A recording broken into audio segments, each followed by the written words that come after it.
स्वागत है। आज हम एक बार फिर आप लोगों के बीच ताज़ा खबर के साथ। तो आज हम चर्चा करेंगे 18, 19 और आज यानी कि 20 दिसंबर के करंट अफेयर्स को लेकर के आए हैं। तो चलिए शुरुआत करते हैं सबसे पहले क्वेश्चन से। तो इंटरनेशनल माइग्रेट्स डे कब मनाया जाता है? तो 18 दिसंबर को मनाया जाता है। इसका हिंदी में अगर बात किया जाए तो अंतर्राष्ट्रीय प्रवासी दिवस कब मनाया जाता है? 18 दिसंबर याद रखिएगा। और अंतर्राष्ट्रीय प्रवासी दिवस विश्व भर में मनाया जाता है, तो इसको भी ध्यान रखिएगा 18 दिसंबर को ही। इस दिन को संयुक्त राष्ट्र और संयुक्त राष्ट्र से संबंधित agency international organization for migration के माध्यम से चिन्हित किया जाता है। यह दिन 272 मिलियन प्रवासियों द्वारा दिए गए योगदानों को उजागर करने के लिए मनाया जाता है, जिसमें 41 मिलियन से अधिक लोग शामिल हैं जो आंतरिक रूप से विस्थापित व्यक्ति हैं और उनके सामने हर दिन नई नई चुनौतियां सामने आती है। तो लोग विदेश जाते हैं या फिर विदेश से यहाँ आते हैं तो वो माइग्रेट होते हैं, याद रखिएगा। चलिए 18 दिसंबर को मनाया जाता है माइग्रेशन डे। चलिए इसके बाद फिर है संदीप कुमार MRF फार्मूला 2000 का ताज अपने नाम किया। यही देखिए संदीप कुमार हैं, ये इन्होंने MRF फार्मूला 1 जो रेस होता है तो 2000 इसका ताज मिला है। तो संदीप कुमार MRF फार्मूला 2000 का खिताब इन्होंने जीता है। चेतन सुरनीनेनी ने MRF फार्मूला 1600 का खिताब जीता और MRF FMSCI Indian national car racing championship 2023 में चौथे और अंतिम राउंड पे समापन हुआ। यह कार्यक्रम मद्रास इंटरनेशनल सर्किट में आयोजित किया गया था। चलिए अगले टॉपिक पे बात करते हैं।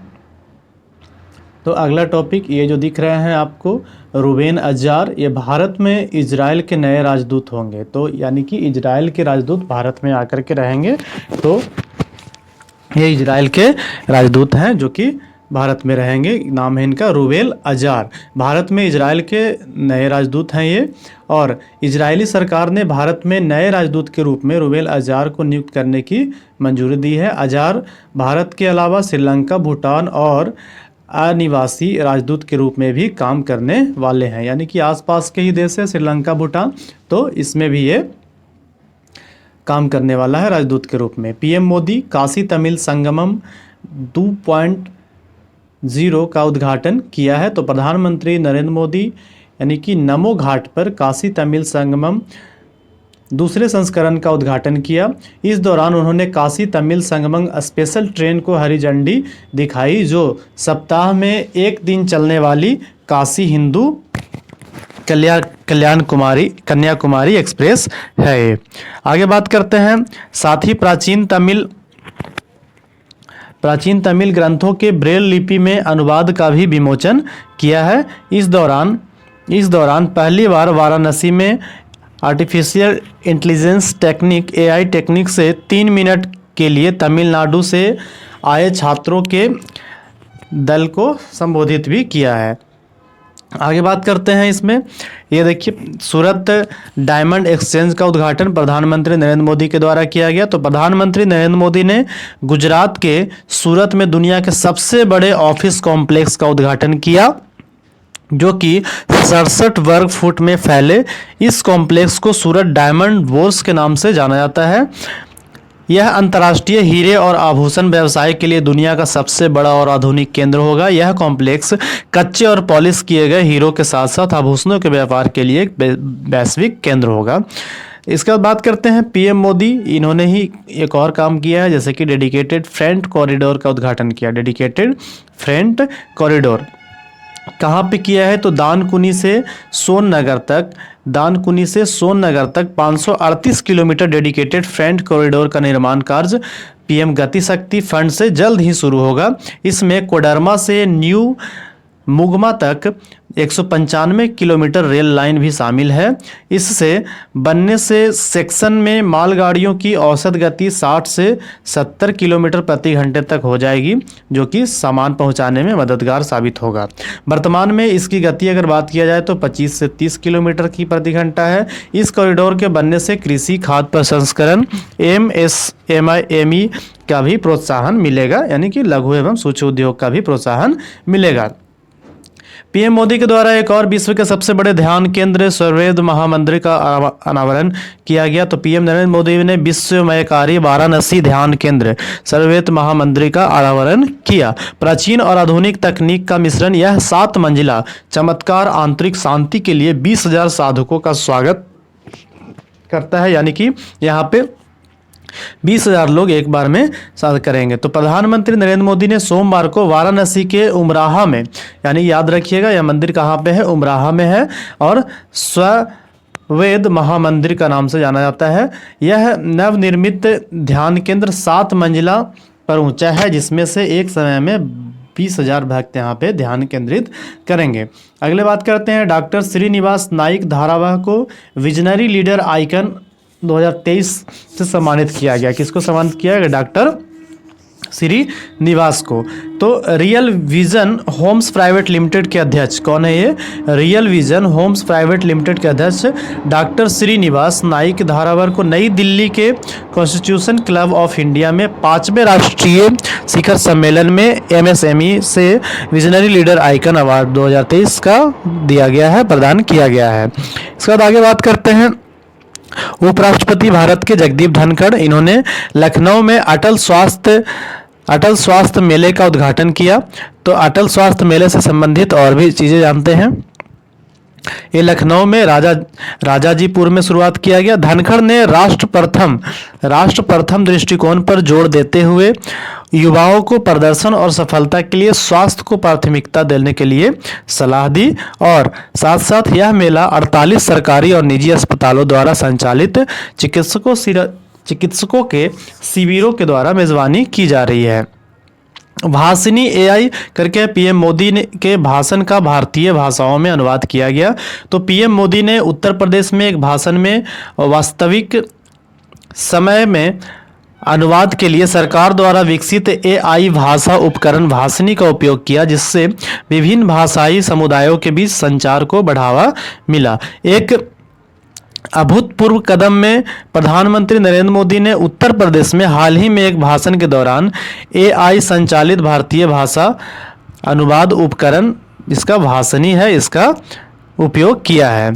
सर आगे बात करते हैं, एनसीआरबी खाद्य पदार्थों में मिलावट के मामले में हैदराबाद सबसे आगे है। तो खाद्य पदार्थों के मिलावट में अगर बात किया जाए तो हैदराबाद सबसे ज़्यादा मिलाता है। तो मिलावट करना क्या है, एक गंभीर समस्या है, क्योंकि जो चीज़ कंटेंट चाहिए वो कंटेंट नहीं मिल पाने से शरीर को भी क्या है, नुकसानदायक है। तो मानव शरीर के लिए मिलावटी भोजन से ज़्यादा खतरनाक कुछ और हो ही नहीं सकता है। राष्ट्रीय अपराध रिकॉर्ड ब्यूरो एनसीआरबी ने हाल ही में चौंकाने वाला आंकड़ा प्रदर्शित किया है, जिसमें से बात किया जाए खासकर हैदराबाद शहर और इसके आसपास के इलाकों में ज़्यादातर मिलाने वाला काम किया जा रहा है। तो इंडसइंड बैंक हीरा उद्योग के लिए इंडस सॉलिसिटर प्रोग्राम शुरू किया गया है।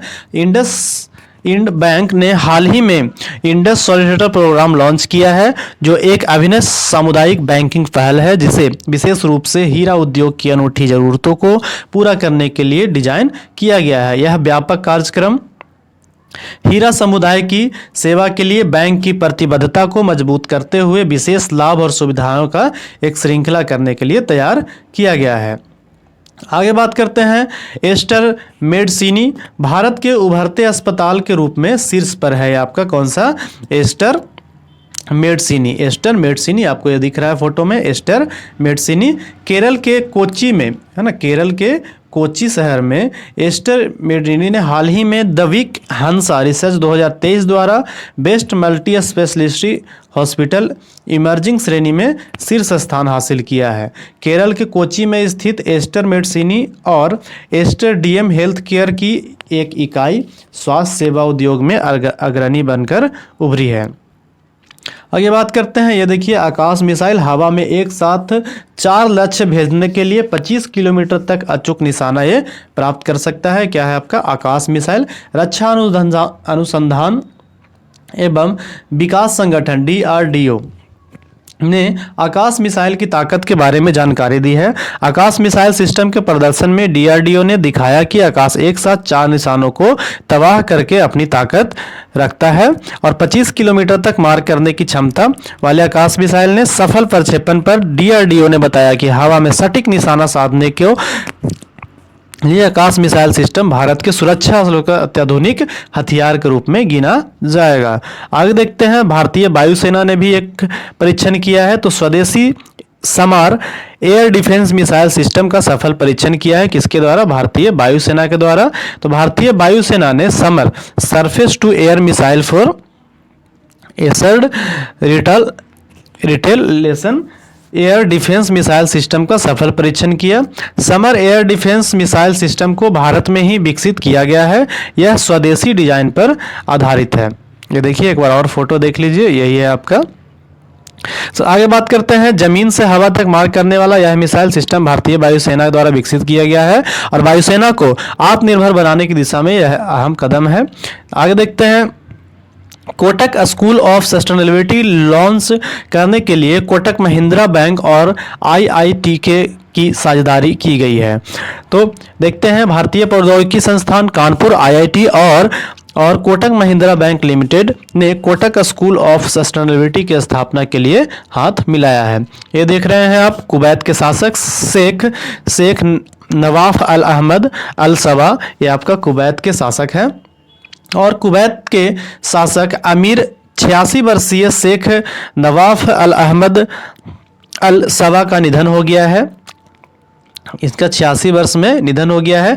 नवंबर के अंत में शेख नवाफ को एक अज्ञात बीमारी के कारण अस्पताल में मृत्यु हो गई और इससे पहले उन्होंने साल 2021 में स्वास्थ्य संबंधित समस्याओं को लेकर अमेरिका का दौरा किया था।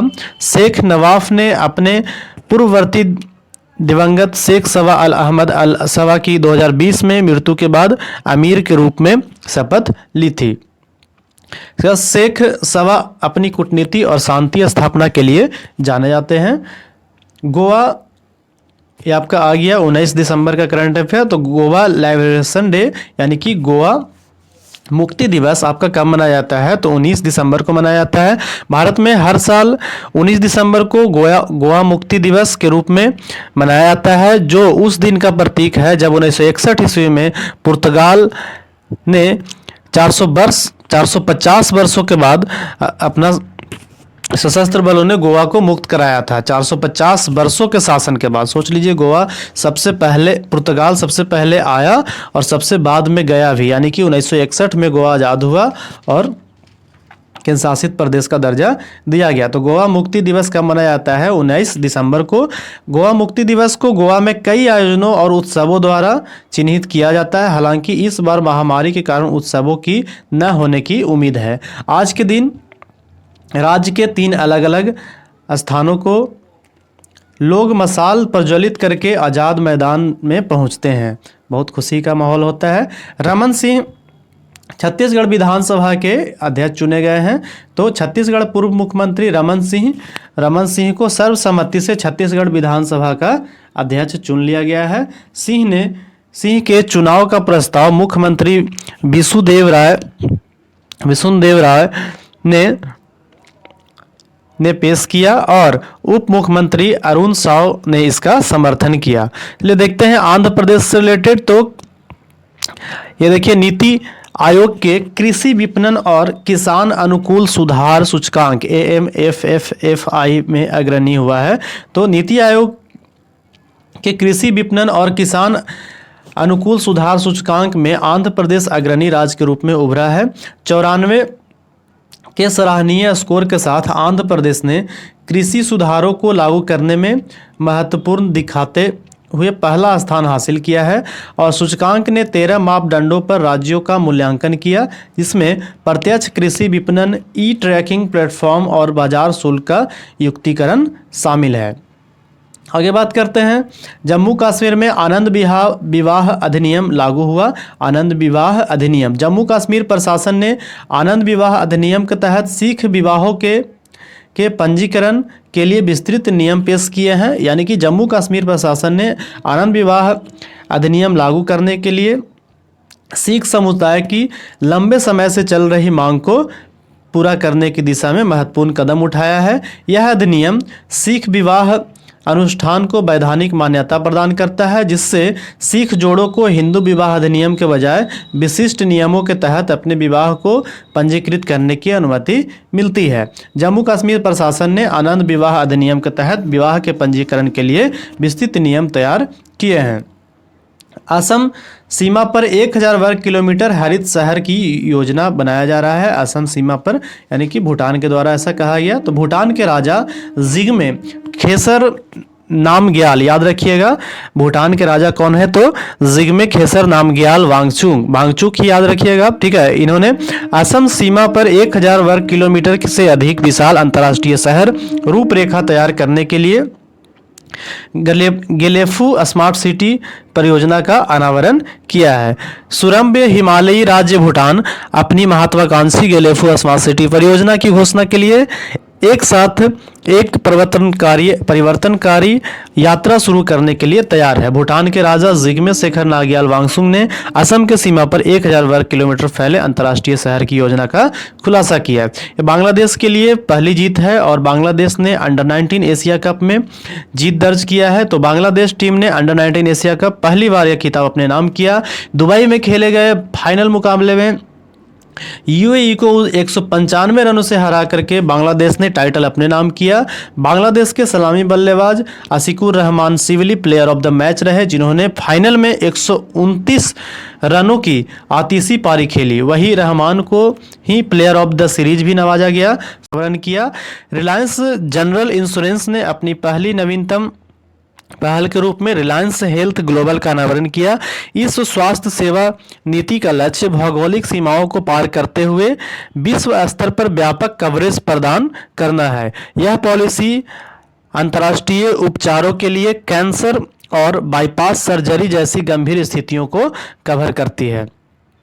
इससे घरेलू स्तर पर असीमित बीमा राशि शामिल है, जो देश के भीतर अद्वितीय सुरक्षा प्रदान करती है। तो क्या है आपका रिलायंस जनरल इंश्योरेंस, याद रखिएगा। चलिए आगे बात करते हैं। भारत में सोलर पावर से चलने वाली सबसे तेज बोट लॉन्च हुई है। ये देखिए बोट जो आपको दिख रहा है, सबसे तेजी से सोलर पावर से चलने वाली, ऊपर में आपका सोलर पावर लगा हुआ है, जो पानी में चल रहा है ये बोट, ठीक है ना। तो सबसे तेज चलने वाला बोट लॉन्च किया गया है। तो चलिए बात करते हैं पर्यावरण अनुकूल समुद्री परिवहन की दिशा में एक महत्वपूर्ण कदम उठाते हुए भारत की सबसे तेज और सौर इलेक्ट्रिक नाव बाराकुडा को आलापुझा में नवगाथी पनावली यार्ड में औपचारिक रूप से लॉन्च किया गया। यह पूरी तरह से सौर ऊर्जा से चल रही है। यह समुद्र में ग्रीन क्रांति लाने की दिशा में सबसे छोटा लेकिन भविष्य का सबसे बड़ा कदम है।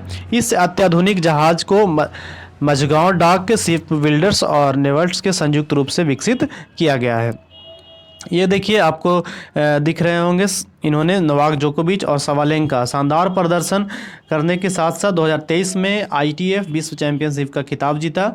तो जोकोविच ने रिकॉर्ड 8वीं बार ATP रैंकिंग में 1 नंबर पर काबिज रहते हुए यह सत्र का अंत किया है। उन्होंने इस सत्र में ऑस्ट्रेलिया ओपन, फ्रेंच ओपन, अमेरिकी ओपन के खिताब जीतकर अपने कुल ग्रैंड स्लैम खिताब की संख्या 24 पर पहुंचा दी। वही विंबलडन ओपन में ये उप विजेता रहे थे।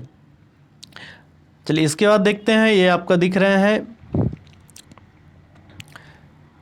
संसद ने 125 साल पुराने भारतीय डाकघर अधिनियम को बदलने के लिए एक विधेयक पारित किया है। तो लोकसभा ने 18 दिसंबर को डाकघर विधेयक 2023 अधिनियम पास किया, जिसने 1898 के पुराने भारतीय डाकघर अधिनियम की जगह लेते हुए नए युग की शुरुआत की जाएगी।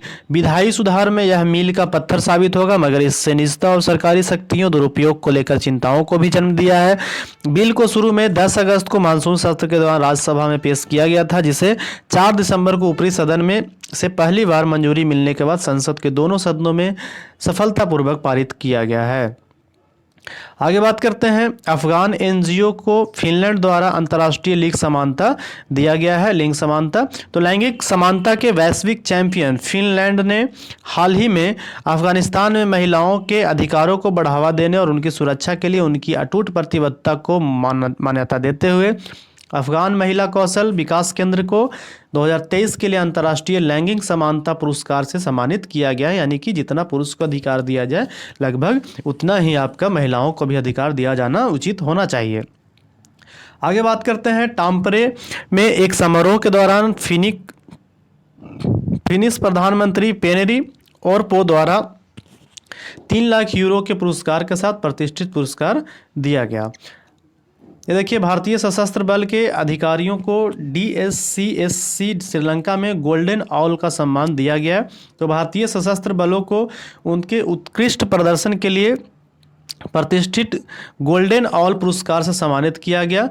उत्कृष्टता के लिए उल्लेखनीय प्रदर्शन में श्रीलंका में डिफेंस सर्विसेज कमांड एवं स्टाफ कॉलेज में प्रतिष्ठित कमांड को स्टाफ कोर्स से गुजर रहे भारतीय सशस्त्र बलों के 3 अधिकारियों को उनके उत्कृष्ट प्रदर्शन के लिए गोल्डन ऑल पुरस्कार यानी कि श्रीलंका के द्वारा दिया गया। याद करिएगा।